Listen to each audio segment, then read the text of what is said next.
Hello guys, আসসালামু আলাইকুম। কি অবস্থা, সবাই কেমন আছেন? আশা করি সবাই অনেক অনেক ভালো আছেন। আপনাদের দোয়া ভালোবাসায় আমিও অনেক অনেক ভালো আছি। তো গাইস, আজকে আমি দেখেন এখন আছি হচ্ছে পুরা একটা চকের মাঝখানে, ঠিক আছে? এখানে পুরাটাই আমার সর্ষে ক্ষেত, ঠিক আছে?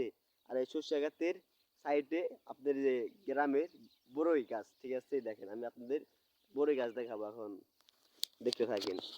এই যে গ্রামে কিন্তু সৌন্দর্য অনেক বেশি, ঠিক আছে?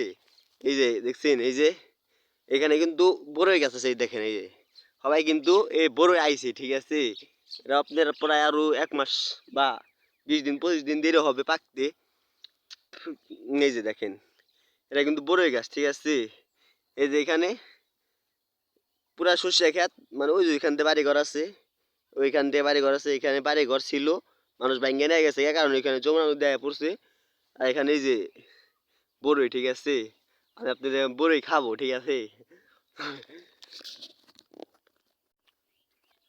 বড়ই এখন হয়তো অনেক মজা লাগতেছে না, কারণ হয়তো এটা সৌন্দর্য আরো 1-1.5 মাস পরে বোঝা যাবে, কারণ এমনি সবাই বড়ই হওয়ায় আইছে।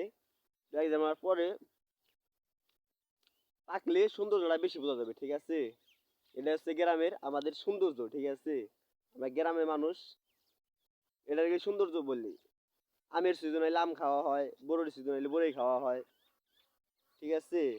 আর গ্রামে এরকম খোলামেলা আমরা ঘুরতে পারি, ঠিক আছে? এই যে এনে কিন্তু ঘোরার একটা সেই জায়গা, ঠিক আছে? এই যে সর্ষে ক্ষেত, এই যে এই যে উফ, আর এই যে বড়ই গাছ, ঠিক আছে? এই এসছে বড়ি কিন্তু অনেক সুস্বাদু, ঠিক আছে?